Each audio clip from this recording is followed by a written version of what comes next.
is Julio and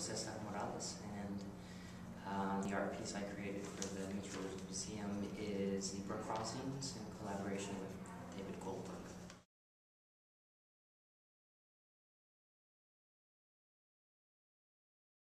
I think what led me to art is not fitting in to regular types of other avenues, and so making art actually made me feel more comfortable, and at the same time it gave me an outlet to think creatively but also make things creatively. I always liked drawing, and I guess I came back to it when I went to a junior college here in San Diego. What is it? Southwestern College. And I was studying design, and I had to take a photography class, and I took the photography class and I got interested in fine art photography. And from there it led me to video and film and so on, and so it was an interesting path. I guess my experience growing up in Mexico and in the United States is a big influence. Also history. I'm interested in history, California history specifically. And I'm also influenced by my family and music as well.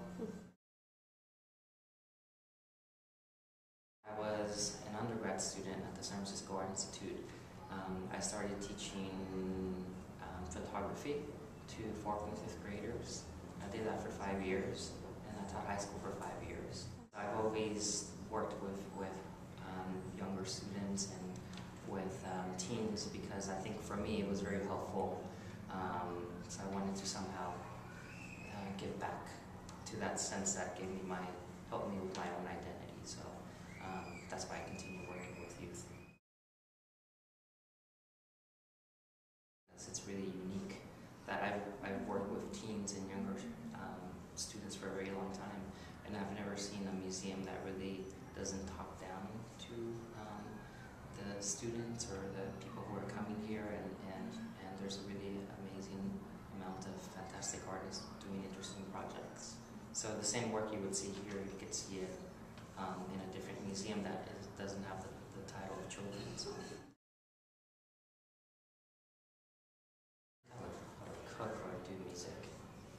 I like electronic music, and I actually created some of the music that you hear in the installation here. We worked together before on previous projects a long time ago when we were both living in San Francisco. So we worked with youth creating media literacy programs. But he's also very much into technology. So some of the things that I don't know about, he actually did all the programming for this project. And of course, growing up in Tijuana, the sort of unofficial icon of Tijuana is a zebra. But really, they're not zebras. They're actually burros painted like zebras with shoe polish. The only animal I could think of would be a zebra. And because they're really quite interesting animals, and no zebra is the same, even though you might think they are. When they run together, the lion just looks at them and they can't make it out, because when you really look at a herd of zebras running, it's just a big blur. And so I love that idea of it's not a disguise, but it's really utilizing your own resources to make yourself invisible at certain moments where you need to be.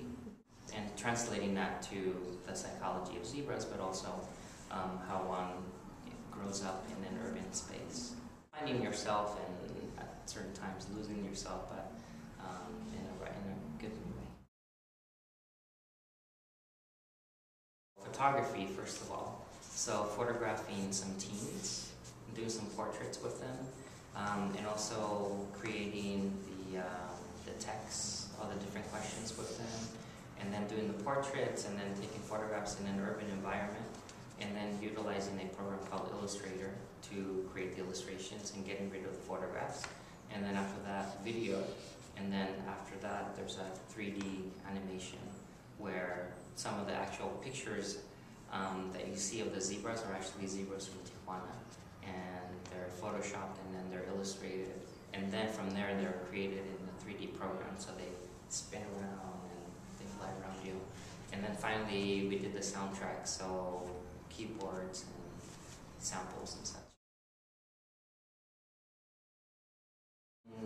think specifically from this work to just consider themselves at the moment where they are in time, but also what possibilities you have in life and what guides you through life, and to hold on to specific things that are dear to